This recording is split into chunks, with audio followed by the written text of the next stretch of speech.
દેવેન્દ્ર સુરીશ્વરજી મહારાજ સાહેબ દેરાસરમાં પરમાત્માની સમક્ષ ધ્યાન કરવાના બદલે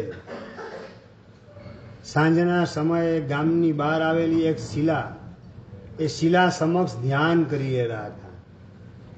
શિષ્ય પૂછે છે, ગુરુદેવ, ભગવાનની સામે ધ્યાનના બદલે આ શિલા સામે કેમ ધ્યાન કરો છો? આ શિલામાં કોઈક દૈવી તત્વ રહેલું છે અને મને પ્રેરણા કરે છે કે આમાંથી પરમાત્માની ભવ્ય પ્રતિકૃતિનું નિર્માણ થશે અને પૂજાવા લાયક પરમાત્મા તીર્થના મૂળ નાયક તરીકે બની જશે. આવો કોઈક સંકેત, દૈવી સંકેત મને મળે છે. આવા પ્રકારે દેવેન્દ્ર સુરી મહારાજ પોતાના શિષ્યોને વાત કરે છે. અને સાથે સાથે બીજો સંકેત મળે છે કે નાલા સોપારાના શિલ્પી, એના દ્વારા જ આ પ્રતિમાનું ઘડતર કરાવવાનું છે. અને શિલ્પી પણ પાછો કેવો હતો કે પ્રજ્ઞાચક્ષુ. દર્શનભાઈ, આપણે તો ખુલ્લી આંખે પણ ઘડવાનું હોય ને તોય ઘડી ના શકીએ. આપણે બનાવી જઈએ પરમાત્માને અને બની જાય વાંદરો, એવી બધી શક્યતા ઊભી રહે. અને આ તો પ્રજ્ઞાચક્ષુ શિલ્પી, એના દ્વારા નાલા સોપારાનું પ્રજ્ઞાચક્ષુ શિલ્પી, એના દ્વારા પ્રતિમાનું નિર્માણ આમાંથી કરાવવાનું છે. ભવ્ય શિલા, એનું ધ્યાન કરતા કરતા આ બધા સંકેતો થતા ગયા. શ્રાવકોને સૂચના આપે અને શ્રાવકો નાલા સોપારા જઈ ત્યાં તપાસ કરીને શિલ્પી, અંધ શિલ્પી મળી ગયો. સંકેત પદ્માવતી માતાનો એ મુજબ અંધ શિલ્પી મળી ગયો. અંધ શિલ્પીને વિનંતી કરે છે કે ગુરુદેવ આપને યાદ કરે છે, આપે ભવ્ય પ્રતિમાનું નિર્માણ કરવાનું છે. અને શિલ્પી વાત કરે કે ભાઈ, હવે બંને આંખ મારી ખલાસ થઈ ગઈ, પ્રતિમા ઘડવાનું ઘણા સમયથી બંધ કરેલું. ગુરુદેવને ખ્યાલ છે, શાસન દેવતાએ સંકેત આપેલો છે કે આપના જ હાથે પરમાત્માની પ્રતિમાનું નિર્માણ થવાનું છે. અત્યંત આગ્રહ શ્રાવકોનો. અને શિલ્પી પણ કોઈક સંકેત લાગે છે, પણ સંકેત તમારા ગુરુ મહારાજને મળ્યો, પણ મને મળે તો હું આવું. કારણ કે સોપારાથી, નાલા સોપારા એટલે મુંબઈ પાસે, ત્યાંથી ઠેઠ શેરીસા એટલે અમદાવાદ પાસે આવવાનું. અમદાવાદથી લગભગ 20 કિલોમીટર દૂર. આટલે દૂર આવું. એ વખતે કોઈ પ્લેનના જમાના નહોતા, ફોર વ્હીલરના જમાના નહોતા. ગાડામાં આવવાનું, ઊંટ ગાડા વગેરેમાં આવવાનું, બળદ ગાડા વગેરેમાં આવવાનું. મને સંકેત મળે તો હું આવું. અને પદ્માવતી માતા રાતના સમયે એને પણ સંકેત આપે કે તારે પ્રતિમાના ઘડતર માટે જવાનું છે દેવેન્દ્ર સુરી મહારાજની પાસે ગુજરાતની અંદર. અને સંકેત મુજબ તૈયાર થાય છે બીજે દિવસે, અને શ્રાવકો લઈને આવે છે. પેલો સંકેત મળ્યો, આ શિલામાંથી ભવ્ય પરમાત્માની પ્રતિકૃતિનું નિર્માણ કરવાનું. બીજો સંકેત મળેલો હતો નાલા સોપારાનો અંધ શિલ્પી, એના દ્વારા નિર્માણ કરવાનું. અને શિલ્પી આવી ગયો. પછી ત્રીજો સંકેત મળે છે, એક રાતની અંદર જ પ્રતિમાનું નિર્માણ કાર્ય પૂરું કરવાનું. ભૌતિકભાઈ, એક રાતની અંદર ભગવાનની પ્રતિમા જે છે 165 સેન્ટીમીટર ઊંચા છે. જો શેરીસા તમે ગયા હો તો ખ્યાલ હશે. 165 સેન્ટીમીટર ઊંચા પરમાત્મા, આટલી નાના પરમાત્માની પણ પ્રતિમા બનાવી હોય ને તોય એક રાતમાં તો ન થાય. એક રાતની અંદર 165 સેન્ટીમીટર ઊંચા પરમાત્મા બનાવવાના. સૂર્યાસ્ત પછી કામ શરૂ કરવાનું, સૂર્યોદય પહેલા પૂરું કરવાનું. આવો ત્રીજો સંકેત. અબ ક્યાં કિયા જાય પ્રકાશભાઈ? ઇમ્પોસિબલ છે, મૂકી દેવાનું. અરે, જેણે સંકેત આપેલો છે એ જ સામર્થ્ય આપશે આ કાર્ય સંપન્ન કરવાનું. એવી પૂર્ણ શ્રદ્ધા સાથે શિલ્પી આચાર્ય ભગવાનને કહે છે, ગુરુદેવ આશીર્વાદ આપ આપો, કાર્ય સંપન્ન થશે, મને વિશ્વાસ છે. અને અધૂરામાં પૂરું. શિલ્પી પોતે પોતાના તરફથી એ દિવસે ઉપવાસ કરે છે.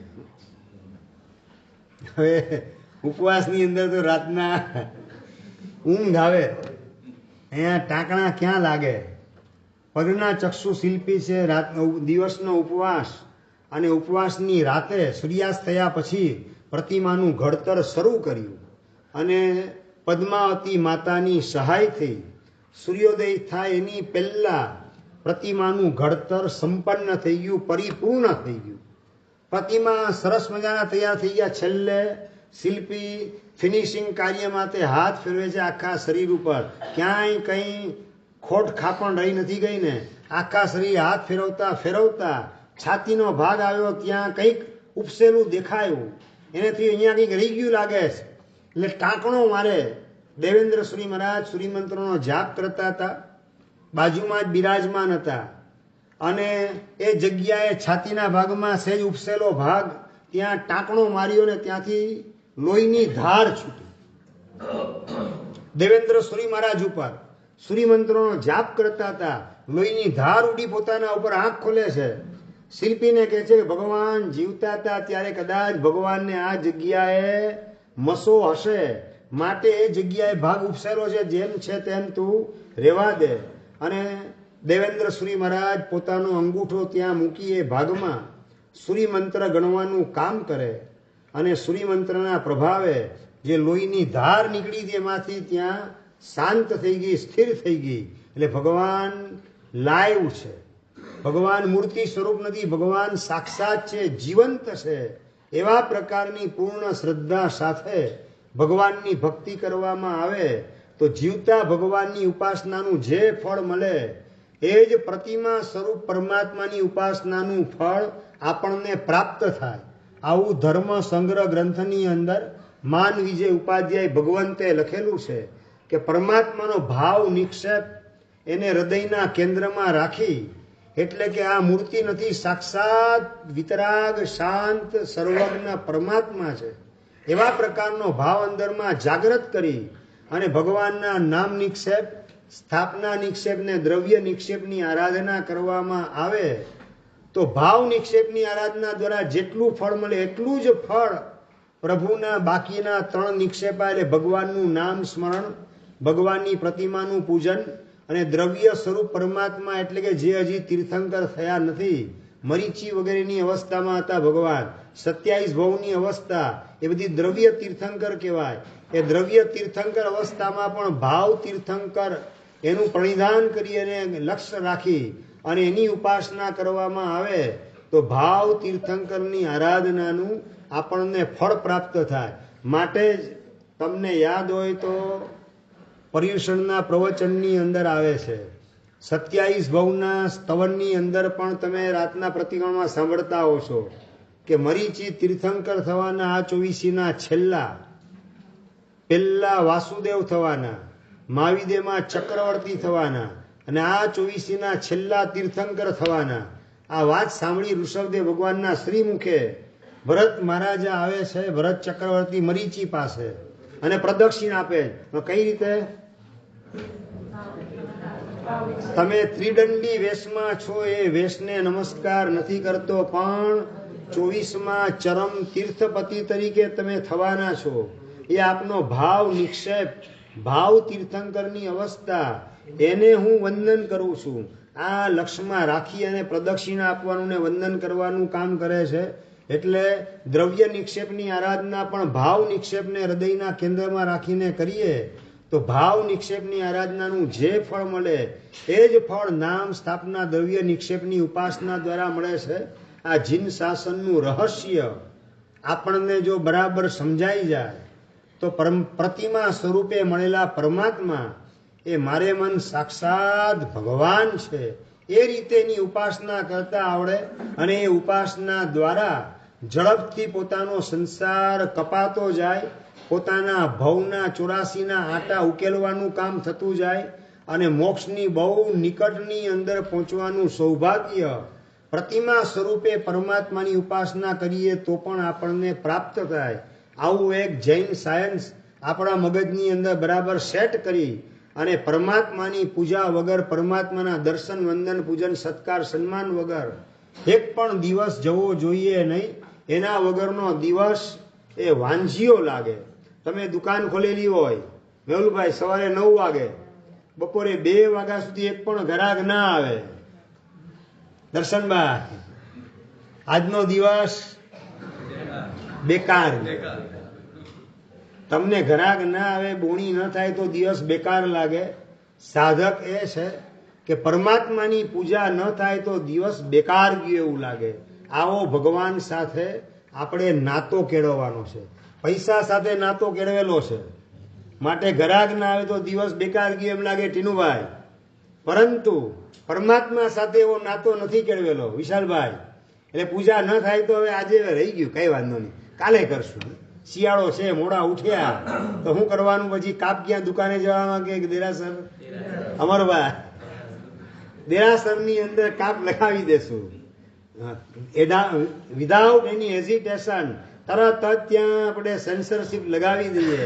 દુકાને અડધો કલાક મોડું જવાનું આપણને પસંદ ન પડે, ભલે ને ભાઈ ત્યાં પહોંચીને 2 કલાક સુધી માખી ઉડાડે રાખીએ અને ઘરાક એકે ના આવે અને મનમાં ઉદ્વેગને સંતાપનો અનુભવ કરીએ.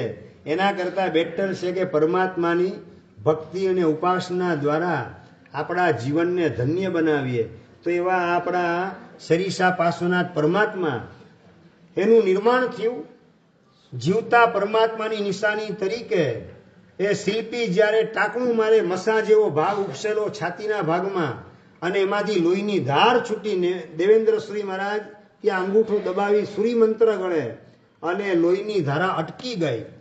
બરાબર છે, પ્રતિમા તૈયાર થઈ ચૂકેલા છે અને પરમાત્માની પ્રતિષ્ઠા કરી, અંજન સલાકા થઈ પ્રતિષ્ઠા કરી.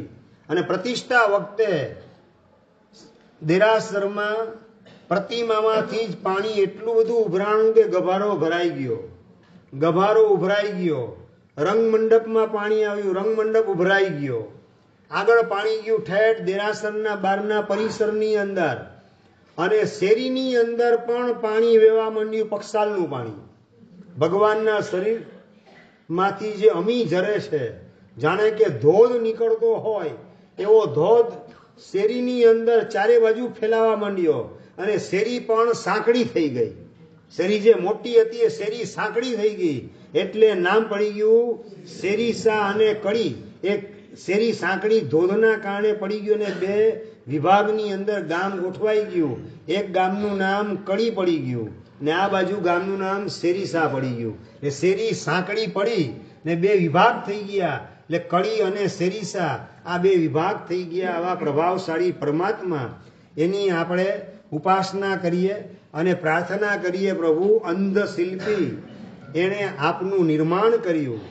અમે તો દેખતા હોવા છતાં પણ આપના વિતરાગ સ્વરૂપની ઉપાસના કરી શકતા નથી.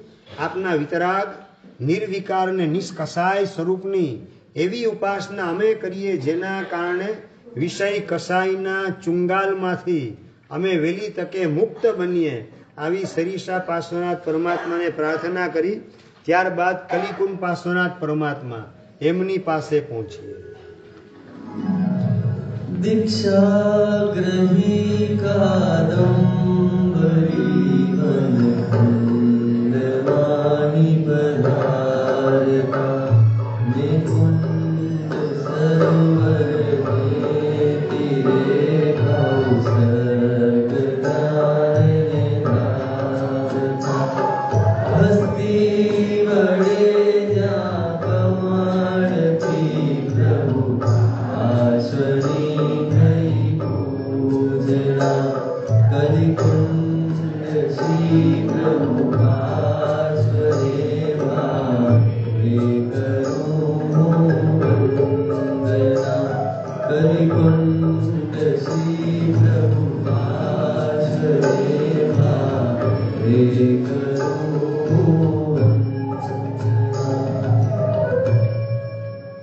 કાદંબરી અટવીની અંદર કલી નામનો પર્વત, એની તળેટીની અંદર પાર્શ્વનાથ પરમાત્મા દીક્ષા લઈ છદ્મસ્ત અવસ્થામાં હતા. કાયોસર ધ્યાને રહ્યા. આખી રાત કાયોસર ધ્યાને રહેલા પરમાત્મા, એના દર્શન એક મહીધર નામના હાથીને થાય છે અને પરમાત્માના દર્શન એને જાતિસ્મરણ જ્ઞાન થાય છે કે આ તો વિતરાગ પરમાત્મા છે. 23મા પાર્શ્વનાથ પરમાત્મા મેં સાંભળેલું હતું પૂર્વ ભવની અંદર દીક્ષા જીવનની અંદર એ જ આ પાર્શ્વનાથ પરમાત્મા લાગે છે. બાજુમાં જ રહેલું કુંડ નામનું સરોવર, ત્યાં જઈ પોતાની સૂંઢની અંદર કમળ લાવવાનું કામ કરે છે. સૂંઢથી કમળ ભેગા કરી અને પાર્શ્વનાથ ભગવાનના ચરણોની અંદર કમળથી પૂજા કરે છે, ભક્તિ કરે છે અને ભગવાનના ચરણોમાં મસ્તકને ઝુકાવે છે. બસ ભગવાન આપની સાક્ષીએ હવે આ નશ્વર દેહ એની માયા ઓસિરાવી અને અનશનનો સ્વીકાર કરું છું. મહીધર હાથી એને પ્રતિબોધ કરે પરમાત્મા કાવસક ધ્યાને રહેલા માત્ર ભગવાનના દર્શને પણ હાથી એટલે પશુ જેવા જીવો પણ પ્રતિબોધ પામી જાય. આપણે તો માણસ હોવા છતાં ભગવાનના દર્શન કરીએ તો કેટલો આપણે પ્રતિબોધ પામીએ આપણી જાતને પૂછવાનું છે. મહીધર હાથી પ્રતિબોધ પામી અનશનનો સ્વીકાર કરે છે અને આ બાજુ રાજા કંડુ, એ કંડુ રાજા હતા, એને સમાચાર મળ્યા કે પાર્શ્વનાથ ભગવાન પધારેલા છે, આવતીકાલે ભગવાનની ભક્તિ માટે જાઉં. આ પ્રકારના વિચારથી રાતનો સમય પસાર કરે ને સવારના ત્યાં પહોંચે છે તો ભગવાન તો વિહાર કરીને નીકળી ગયેલા, આગળ નીકળી ગયેલા હતા. અને કુંડ નામના સરોવરમાંથી જે કમળ લાવી અને ભગવાનના ચરણ કમળ મૂકવાનું કામ મહીધર નામના હાથીએ કરેલું હતું. કલી પર્વત અને એની તળેટીમાં આવેલું કુંડ નામનું સરોવર, એ કલી અને કુંડ બે નામથી ભેગું નામ કરી અને નામ કલિકુંડ પાર્શ્વનાથ તરીકે તીર્થનું નિર્માણ કરવાનું કામ એ કંડુ રાજા કરે છે. અને એ કંડુ રાજા કલિકુંડ તીર્થનું નિર્માણ કરીને આ બાજુ મહીધર હાથી જેણે અનશન કરેલું હતું એ કાળ કરીને મહર્ધિક વ્યંતર થાય છે અને કલિકુંડ પાર્શ્વનાથ પરમાત્માનો મહિમા ચારે બાજુ ફેલાવાનું કામ કરે છે. એ કલિકુંડ મૂળ તીર્થ ક્યાં છે તો આપણને અત્યારે ખબર નથી, પણ કલિકુંડ પાર્શ્વનાથ પરમાત્મા એ ધોળકા ગામના અંદર શહેરના દેરાસરની અંદર ભોયરામાં હતા અને પૂજ્ય રાજેન્દ્ર સુરીશ્વરજી મહારાજ સાહેબ એમની પ્રેરણાથી એ ભગવાન ગામમાંથી ગામની બહાર પધાર્યા.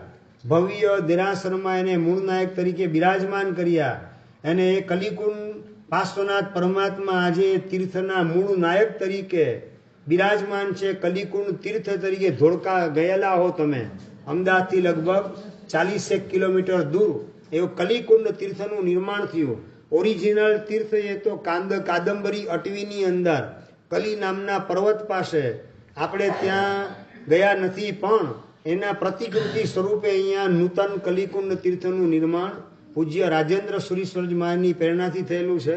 તેવા કલિકુંડ તીર્થના મૂળ નાયક પરમાત્મા એમને કહીએ કે પ્રભુ હાથી જેવા હાથીને પણ આપના દર્શન માત્રથી જાતિસ્મરણ જ્ઞાન થઈ ગયું, એને સમ્યક જ્ઞાન પ્રગટ થઈ ગયું, અનશનનો સ્વીકાર કરી લીધો.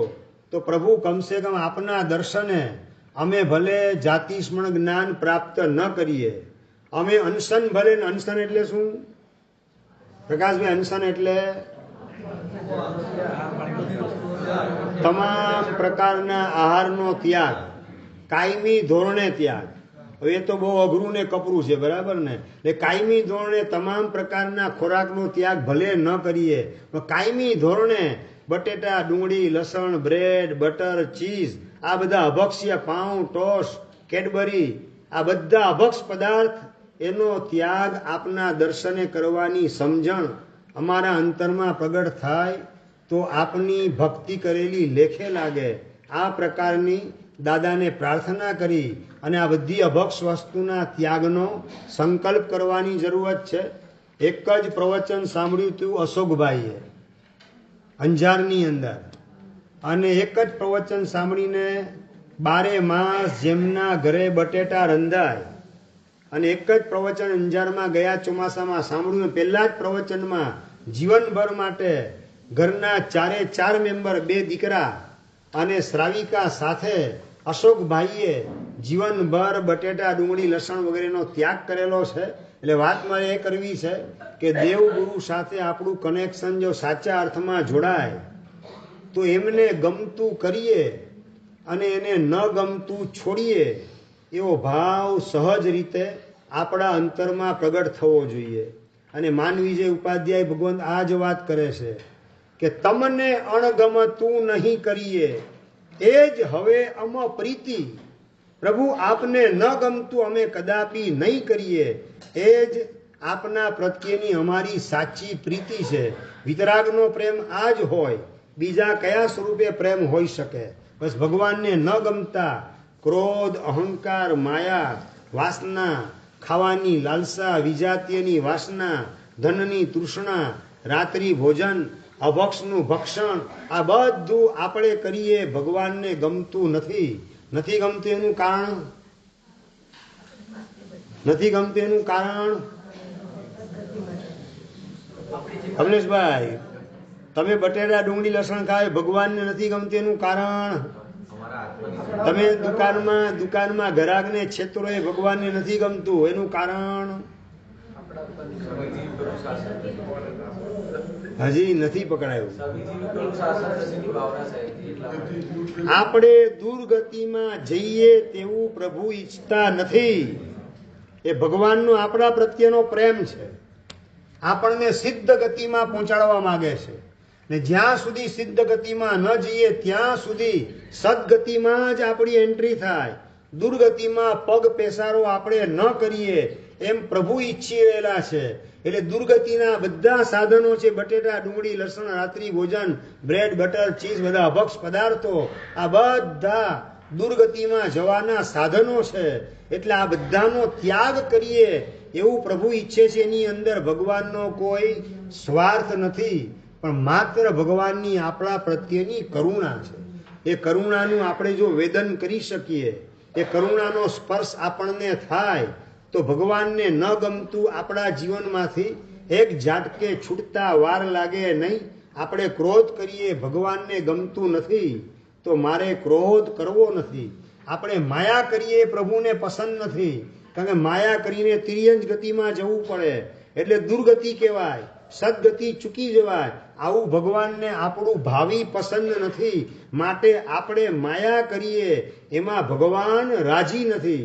એમાં ભગવાનને કોઈ નુકસાન નથી. નુકસાન એકમાત્ર આપણા પક્ષે છે. આ ભગવાનની વિતરાગી કરુણા એ જો આપણને સમજાય, અને ભગવાને જે જે છોડવાનું કીધું એ છોડવાના ભાવ ભીતરમાં જાગે, અને એનું સામર્થ્ય પ્રગટ કરવા માટે જ ભગવાનની પૂજા કરવાની છે, ભક્તિ કરવાની છે, ઉપાસના કરવાની છે. એની ઉપાસના કરતા કરતા ભગવાને જે છોડ્યું ને છોડવાનું કીધું એ બધાને છોડવાનું સામર્થ્ય આપણા ભીતરમાં પ્રગટાવીએ. એ પ્રકારની પ્રાર્થના કલિકુંડ પાર્શ્વનાથ દાદાના ચરણોની અંદર કરી શ્લોક બોલી અને આપણે અભિષેકમાં જોડાશું. હા, ઉપકારી છે મારા પણ. આચાર્ય પદવી પૂજ્યપાદ ગચ્છાધિપતિ જયગો સુરીશ્વરજી મહારાજા, એમના વરદ હસ્તે કલિકુંડ તીર્થની અંદર આજથી 12 વર્ષ પહેલા થયેલી હતી, માસુદ પૂનમના. ઉપકાર ગચ્છાધિપતિ.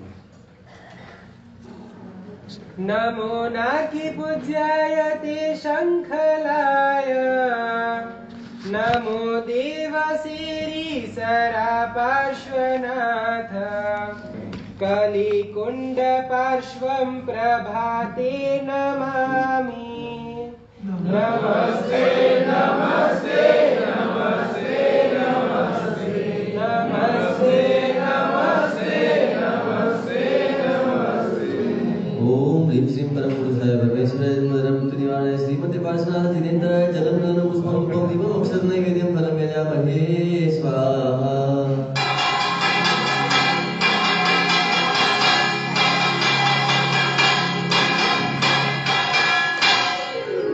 સવારનું સેશન આપણું હવે પૂરું થયું. 54 નંબર સુધી પહોંચ્યા આપણે. એ બપોરનું સેશન હવે વાસ્તવમાં શરૂ થાય છે. ચાલો. મ્લેચ્છોતણી લડાઈમાં નવખંડ થાતા તારા, પણ અખંડ સુખ સ્વામી પ્રભુ અખંડ બનતા મારા.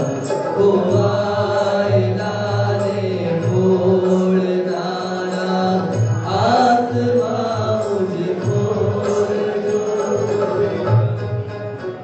શ્રી નવખંડા પ્રભુ પાછળે મારે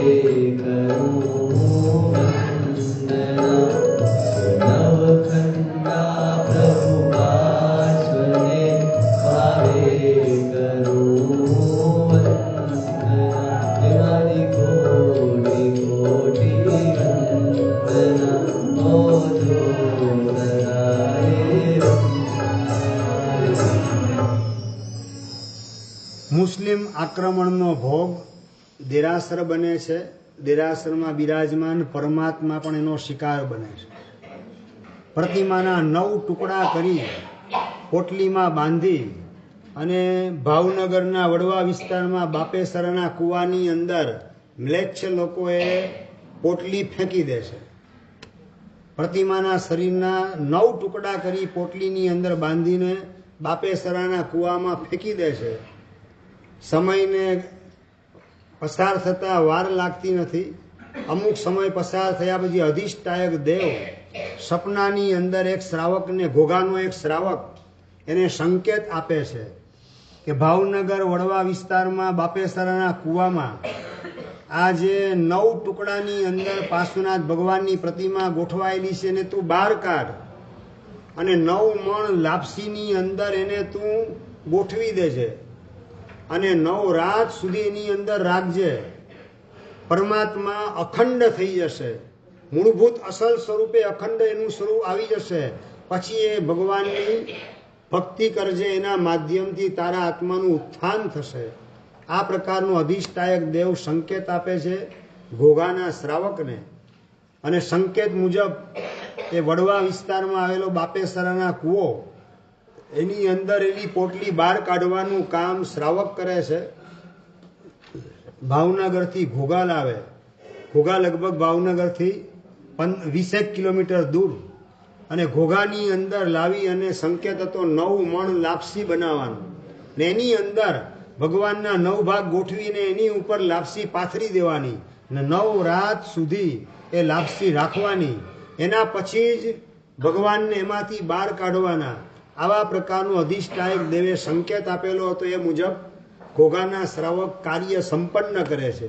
1 દિવસ, 2 દિવસ, 3 દિવસ પસાર થાય અને પાર્શ્વનાથ પરમાત્માનો જાપ કરી અને એની ભક્તિ કરવાનું કામ એ શ્રાવક કરે છે. જપનું બળ અને સાથે 9 દિવસ આંબેલ તપનું બળ એ બંને મળે, જેના કારણે અધિષ્ઠાયક દેવનું કાર્ય સારી રીતે પાર પડે. આ પ્રકારના ભાવથી 9 દિવસ અખંડ આંબેલ અને જાપ શરૂ કરે છે પાર્શ્વનાથ પરમાત્માનો એ શ્રાવક. અને આ બાજુ ભરૂચનો સંઘ યાત્રા માટે નીકળેલો હતો. પાલીતાણાની યાત્રા કરીને આસપાસના તીર્થો એની પણ યાત્રા કરી અને આપણે પાછા ભરૂચ જઈશું. અને ભરૂચનો સંઘ ત્યાં આવે છે ઘોઘાની અંદર અને સમાચાર મળે છે કે 9 મણ લાપસીની અંદર પરમાત્મા પાર્શ્વનાથ દાદાને રાખેલા છે ને એ 9 ટુકડા એ દેવની સહાયથી અખંડ થઈ જવાના છે. ચારે બાજુ સમાચાર પ્રસરેલા હતા. લોકો બસ કાગ ગોળે રાહ જોતા હતા. 1 દિવસ ગયો, 2 દિવસ ગયો, હવે 3 દિવસ બાકી, 2 days to go. હવે 1 જ દિવસ બાકી, 1 દિવસ બાકી હતો. અને ભરૂચનો સંઘ ત્યાં પહોંચે છે અને આગ્રહ કરે છે કે ભગવાનના અમને દર્શન કરાવો. શ્રાવક કે જે અધિષ્ઠાયક દેવનો સંકેત છે કે 9 દિવસ પૂરા થાય પછી આજે 8મો દિવસ છે, હજી 1 દિવસ વાર છે, તમે રોકાઈ જાઓ, તમારી ભક્તિનો લાભ આપો. ના, અમારી પાસે સમય નથી, જલ્દી અમને ભગવાનના દર્શન કરાવો. ભાઈ, અધિષ્ઠાયક દેવે સંકેત આપેલો છે 9 દિવસ પહેલા બહાર કાઢવાના નથી. એટલે તારા બાપના ભગવાન છે કઈ? આ ધીમે ધીમે આગ્રહ આવેશમાં અને સંઘર્ષમાં કન્વર્ટ થઈ ગયો અને બાઈ સામે ચડાવવા બેસી ગયા લોકો. અને એના કારણે પેલો એક શ્રાવક ઢીલો પડી ગયો, લાચાર થઈ ગયો અને સંઘના બધા લોકો એના ઉપર હાવી થઈ ગયા. લાપસીમાંથી પરમાત્માને બહાર કાઢે છે.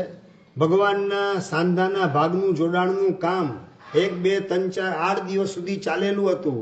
છેલ્લે 9મો દિવસ બાકી હતો. એને સાંધાના ભાગ દેખાતા પણ અદ્રશ્ય થઈ જાય. પણ 8મા દિવસે બહાર કાઢી લાપસીમાંથી પ્રતિમાને હજી 1 દિવસ બાકી હતો અને એના કારણે એ સાંધા પુરાઈ ગયા, પણ સાંધાની નિશાની હતી એ બાકી રહી ગઈ.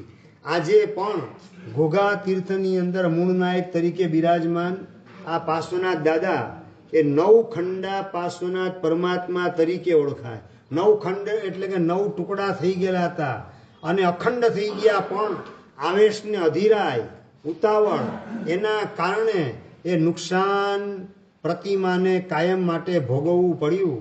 બાળક 9 મહિને બહાર આવવાનું એના બદલે 6 મહિનેનું મોઢું જોવું છે, એ મમ્મી પપ્પાની ઈચ્છા થઈ જાય. તે નુકસાન તો બાળકે જીવનભર ભોગવવું પડે. એવું જ આ કેસની અંદર થયું. આજે પણ એ પ્રતિમાની અંદર 9 ભાગમાં ખંડ રહેલા છે. એ ફોટો દર્શન કરાવ્યો ને, ક્યાં ગયા? ફરીથી દર્શન કરાવો, જો ધ્યાનથી જુએ. એ વખતે ઉપયોગ નહીં રહ્યો એ બધાનો. જો હાથનો ભાગ, પેટનો ભાગ, પગનો ભાગ, ત્યાં સાંધા છે, જો ખ્યાલ આવશે. ધ્યાનથી જોશો તો ખ્યાલ આવશે. પેટના ભાગ ઉપર, નીચે સાઈડના ભાગમાં, હાથના ઉપરના ભાગમાં, પગના પણ ભાગમાં છે, બરાબર જે છે ને સાંધા, ત્યાં રૂબરૂ તમે જાઓ તો વધારે સ્પષ્ટ દેખાય. એટલે આનાથી બોધપાઠ એટલો જ લેવાનો છે કે કોઈ પણ સારા કાર્યની અંદર આપણે અધીરાઈ કરવી નહીં, કે ઉતાવળ કરવી નહીં, કે આવેશમાં આવી જવું નહીં, આક્રોશનો શિકાર બનવું નહીં. આક્રોશ, અધીરાઈને, આવેગને આવેશ, એનાથી કાર્ય સુધરતું નથી પણ બગડે છે. આવું આપણે બગડવા દેવું નથી કાર્યને. માટે નવખંડા પાર્શ્વનાથ દાદાને પ્રાર્થના કરીએ કે પ્રભુ, અમે કાયમ માટે અધીરાય, આવેશ, ઉતાવળ, કુતૂહલ, ઉત્સુકતા આ બધાથી મુક્ત બનીએ અને સમભાવ, શાંત ભાવ અમારામાં જાગૃત થાય એવી કૃપા કરો. આવી પ્રાર્થના નવખંડા પાર્શ્વનાથ પરમાત્માને કરી અને હવે ચોરવાડી પાર્શ્વનાથ પરમાત્મા પાસે પહોંચીએ. ચોરવાડી જે હાસ્ય મોહ નિવારતા પણ હાસ્ય મુખ પર ધારતા, જે ચોરવાડે બેસતા પણ મોહ ચોર નિવારતા, હે ચોરવાડી હસમુખા તુજ આણ સબ અવધારતા, શ્રી ચોરવાડી પ્રભુ પાર્શ્વને ભાવે કરું વંદના, શ્રી ચોરવાડી પ્રભુ પાર્શ્વને ભાવે કરું વંદના. જો પલકભાઈ, જો ભગવાનને દેખાડો, ભગવાનનું મોઢું હસતું છે, જોશો તો ખ્યાલ આવશે. વિતરાગી હોવા છતાં પણ મોઢું હસતું છે. આનાથી આપણે શું બોધપાઠ લેવાનો? દિવેલિયું મોઢું કરીને ક્યાંય ફરવું નથી, હસતું મોઢું રાખવું છે. Ever green, ever fresh, ever smiling face. આ બોધપાઠ ભગવાનના મુખના દર્શને સ્માઇલિંગ પે હસતું મોઢું રાખવાનું. પણ આપણું જીવન હસવા લાયક બનવું જોઈએ નહીં બીજા માટે. એ રીતે પણ પાછું ધ્યાન રાખવાનું છે. હા, હસતા રહીએ એટલે પછી હાવ બોઘા જેવા ને ગાંડા જેવા લાગીએ એવું પણ થવું જોઈએ નહીં. આ બધો બોધપાઠ ભગવાનના મુખ કમળના દર્શને આપણે અંતરમાં સ્વીકારવાનો છે. ચોરવાડ ગામના મૂળ નાયક એટલે નામ બીજું એનું ચોરવાડી પાર્શ્વનાથ પણ છે. સાથે સાથે હસમુખા પાર્શ્વનાથ બીજું નામ છે અને ત્રીજું નામ ચિંતામણી પાર્શ્વનાથ પણ એમનું છે. ધીરુભાઈ અંબાણીનું ગામ ચોરવાડ, અને આ જ ચોરવાડી પાર્શ્વનાથ ભગવાન, એના દેરાસરની અંદર મહાલક્ષ્મીની પ્રતિષ્ઠા ધીરુભાઈ અંબાણીએ કરાવી. ત્યાર પછી એની ચડતીનો સુરત થયો ને રિલાયન્સ વર્લ્ડની અંદર ફેમસ થયું. એટલે બધી મૂળની અંદર પાછા આ ચોરવાડી પાર્શ્વનાથ દાદા એ અભ્યુદયની અંદર રિદ્ધિ સિદ્ધિ સમૃદ્ધિના કેન્દ્રમાં મૂળમાં ગોઠવાયેલા હોય છે. એટલે આપણે વિતરાગને પકડીએ તો જ્યાં સુધી વિતરાગ સ્વરૂપ પ્રગટ ન થાય ત્યાં સુધી વચગાળાની અવસ્થા, એમાં ક્યાંય હાથ લાંબો કરવો પડે કે શરમજનક જીવન જીવવું પડે એવા સંયોગો પ્રભુની કૃપાથી કદાપી આવતા નથી. એવી પૂર્ણ શ્રદ્ધા સાથે આપણે વિતરાગી એવા ચોરવાડી પાર્શ્વનાથ પરમાત્માની ભક્તિમાં જોડાવાનું છે. ત્યાર પછી આવે છે નવ પલ્લવિત પાર્શ્વનાથ પરમાત્મા. નવ પલ્લવિત નિજ અંગુલી કરનાર પ્રભુ નયને ધરો,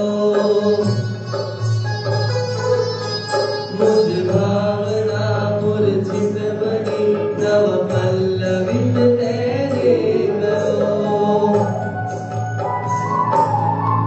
મંગળોળ નગરીશ હે જગદીશ તું જગ જાણીતો, નવ પલ્લવિત પ્રભુ વાસને ભાવે કરું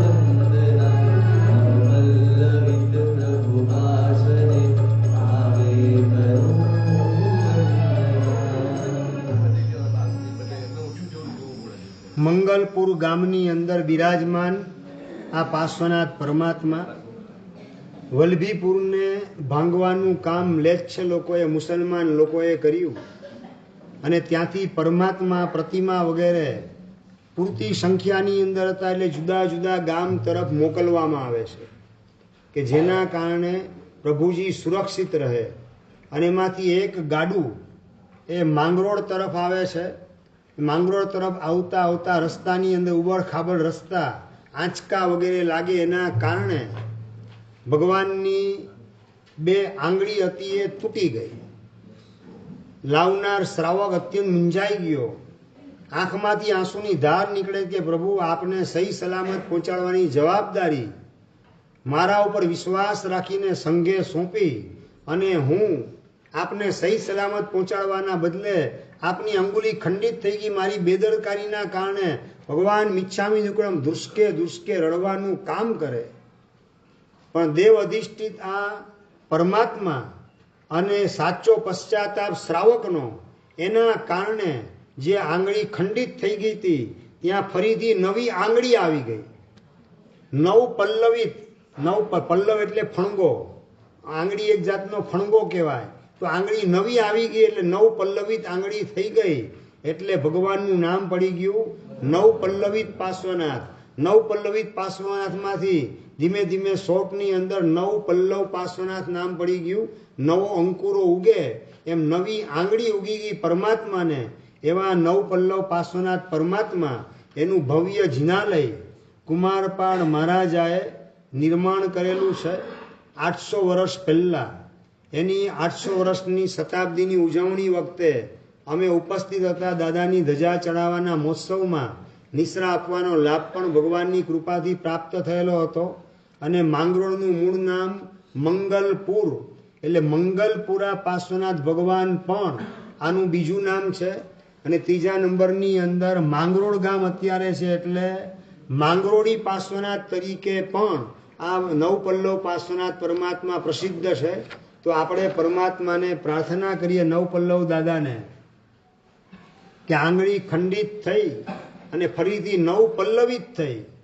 બસ પ્રભુ, અમે દેરાસર આવીએ, ઉપાશ્રય આવીએ એટલે અમારા અંતરમાં સારા ભાવ જાગે, સદવિચાર જાગૃત થાય, ઉજળા સંકલ્પો અમે ધારણ કરીએ. પણ જેવા દેરાસર કે ઉપાસની બહાર નીકળીએ, શું થાય દર્શનભાઈ? પાછું ખંડિત થઈ જાય. અમરભાઈ, પાછા ભાવ ખંડિત થતા, તૂટી જતા વાર લાગતી નથી. બસ પ્રભુ, આપની ભક્તિ દ્વારા અમારા સંકલ્પો, અમારી સદભાવનાઓ, અમારી સાધના બધું 9 પલ્લવિત રહે. અમારો આત્મા હરિયાળો બની જાય, લીલો છમ બની જાય અમારો આત્મા સદગુણને સાધના દ્વારા. એવા પ્રકારની કૃપા અમારા ઉપર વરસાવજો. એવી 9 પલ્લવ પાર્શ્વનાથ દાદાના ચરણોમાં પ્રાર્થના કરી શ્લોક બોલી અને આપણે અભિષેકની અંદર જોડાશું. નમસ્તે પ્રભુ નવખંડાભિદાય, નમોસ્તુ પ્રભુ ચોરવાડીશ તુભ્યં, નમો માંગરોળી નવ પલ્લવાય. નમસ્તે નમસ્તે નમસ્તે નમસ્તે નમસ્તે નમસ્તે નમસ્તે નમસ્તે. ओम ह्रीं श्रीं परम पुरुषाय परमेश्वराय जन्मजन्म मृत्यु निवारणाय श्रीमते पार्श्वनाथ जिनेन्द्राय जन्म जन्म पुष्पम धूपम दीपम अक्षतम नैवेद्यम फलम यजामहे स्वाहा.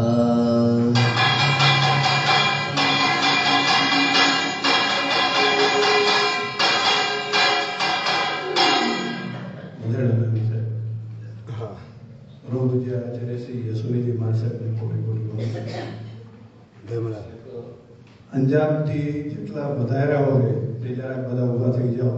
અંજારના જે કોઈ તપસ્વીમાં અષ્ટમમાં પણ જે કોઈ હોય તે ઊભા થઈ જાઓ. આ અંજારમાં વધાર્યા, અમને ચોમાસું આપ્યું, એમાં 26મી ધજા પણ આપે, અમારું સાનિધ્ય આપ્યું હતું આપણને. હવે એવી રીતે અમારી 87 ધજા છે. અંજારના આ 5 દેરાસર છે. 5 દેરાસરમાંથી 3 દેરાસરમાં ધજાનો પ્રસંગ દીપાવી ગયા છે. હવે એક અમારો એક દેરાસર બાકી રાખી રહ્યું છે તો સાહેબ અમે પંજાબના સંઘવતી આપને વિનંતી કરીએ છીએ આપ પધારો. ક્યારે આવે છે ધજા? 8 તારીખના પોષ વત્સકના પોષ ગુરુવાર. વદ. અમે 2, 3, 4 તારીખ નમસ્કાર તીર્થ છીએ. સાહેબ તો અમારાથી કહેવાય એવું છે નહીં, આપને પણ હવે અમે આપી શકીએ એમ છીએ નહીં. એટલે સાહેબ અમારી વિનંતી છે, જો બીજા કોઈ મહાત્મા મળે તો અમને બીજા કોઈ મહાત્મા આપજો, એટલી વિનંતી છે. જો આપનો આવો તો બહુ સારું છે. સોનામાં સોગંદ મળી સાહેબજી આપ જ પધારો. થોડો સાહેબ એટલે બિહારમાં સાહેબ અમે સમજીએ છીએ કે બિહાર થોડો અઘરું પડશે પણ નમસ્કાર સાહેબ એવી ભાવના છે કે આપ પધારશો. ચોમાસામાં સંઘ ઉપર ધજા લગાવી તો દાદાની ધજામાં તો આવશે જ ને. બોલો કે હા. તમે પાછા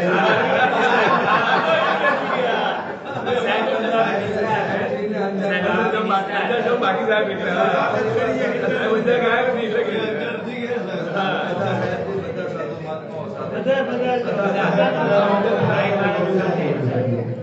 સરુજી અમારો અંતરનાથ. સરુજી અમારો અંતરનાથ. અમને આપો આશીર્વાદ. સરુજી અમારો અંતરનાથ. અમને આપો આશીર્વાદ. સરુજી અમારો અંતરનાથ. નમસ્કાર તીર્થથી 45 કિલોમીટર છે. 45 કિલોમીટર. સાહેબ અમારે કેવું છે પણ આપને સંદેશ કરવાનો છે નીચાની ધોરણ. તો જય બોલાવી દો સર. સારું, તમારી આટલી લાગણી છે તો 27મી ધજા પ્રસંગે અમે આવશું. સરુજી અમારો અંતરનાથ. અમને આપો આશીર્વાદ. બીજા વર્ધમાન નગરથી પણ આવેલા છે ચેતનભાઈ વગેરે. તમારે શું બોલવાનું છે ધીરુભાઈ?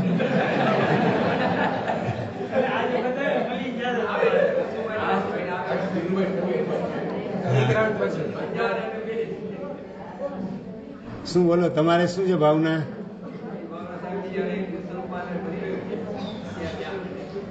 આપના આશીર્વાદથી ગીત ભજન તો આપે જ કરાવ્યું. અમારી એક વિનંતી છે ચેતનભાઈ કે સાહેબજી અમારે જે ઉપાસનું છે તો એને જે ઓપનિંગ છે એની રીતે આપ બતાવો એવી અમારી વિનંતી છે. સવારે લક્ષ્મીકાંતભાઈ આવ્યા હતા અને લક્ષ્મીકાંતભાઈ, રજનીકાંતભાઈ, જયેન્દ્રભાઈ વગેરે એ બધાને વાત કરેલી છે 16મી જાન્યુઆરીએ ઉપાશ્રીની ઓપનિંગ માટેની ડેટ મેં આપેલી છે. અને ભક્તિયસ મહારાજ સાહેબ એને જોગમાં પ્રવેશ એ પણ 16મી જાન્યુઆરી મેરુ તેરસના થશે. તો એ ઉપાશ્રી ઓપનિંગનો અને જોગ પ્રવેશનો લાભ વર્ધમાન નગર સંઘને આપવાની જે બોલાવવામાં આવે છે.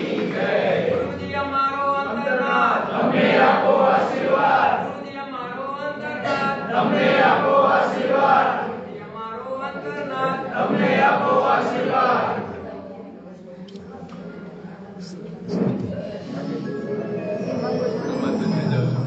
જેના નવણથી અજય નૃપના રોગ શોક સંહારતા હે ભયહરા શિવ સુખ કરા સર્વાંગ